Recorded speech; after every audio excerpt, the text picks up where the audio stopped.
بسم اللہ الرحمن الرحیم۔ السلام علیکم۔ جیسا کہ آپ سب جانتے ہیں، ہم تہجد کے حوالے سے بات کر رہے ہیں۔ ہماری 2 ویڈیوز جو ابھی نشر ہو چکی ہیں وہ تہجد کا، ایک تو اس کی اہمیت کے بارے میں ہم نے بات کی کہ تہجد کی وقت کی کیا اہمیت ہے، اس کے بعد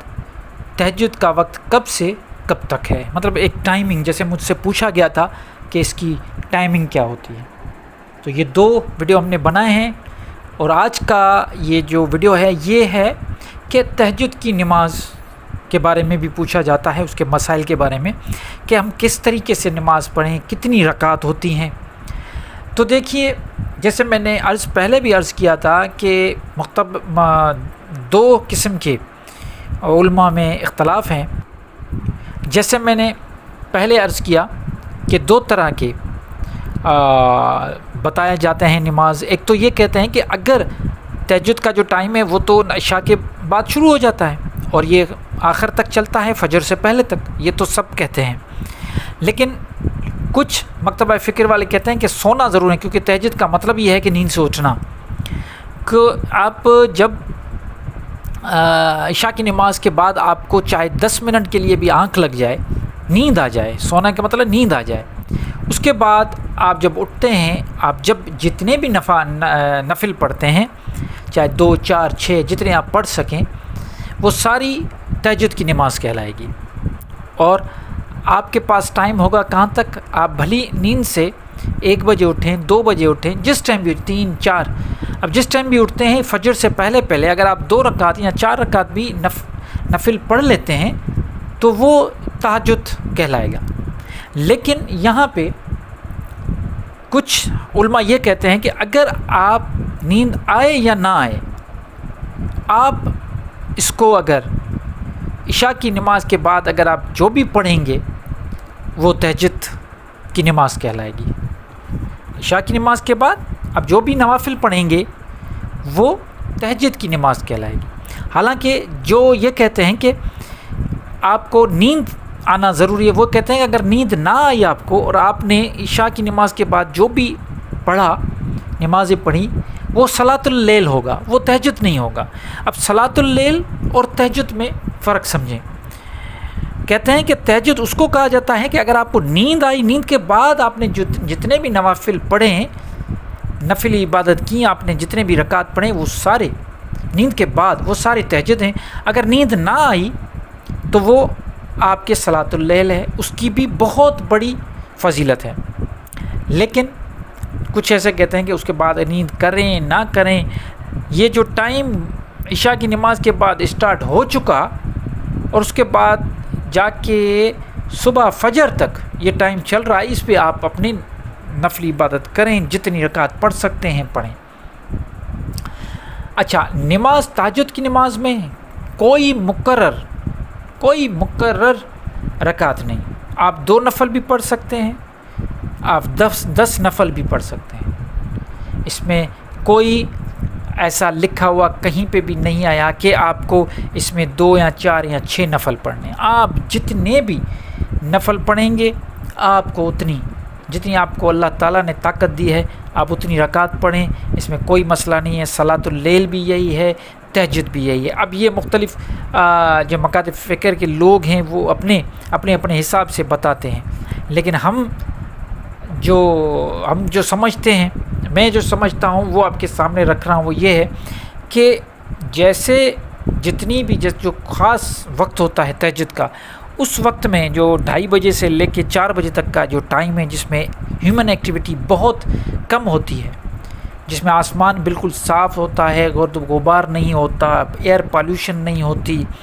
اور بالکل کائنات ایک سناٹا سا چھا جاتا ہے،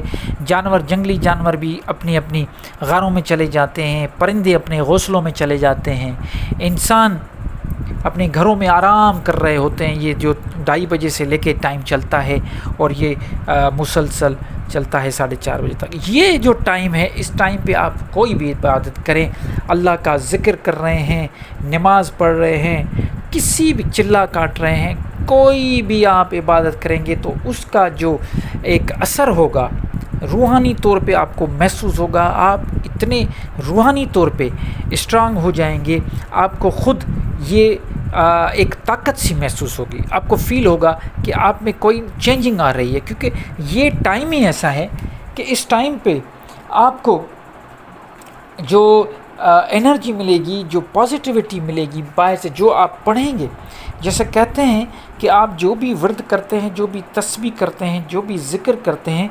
وہ کچھ ہی سیکنڈز میں پوری کائنات کا چکر لگا کے اور پھر آپ کے پاس واپس آ جاتا ہے۔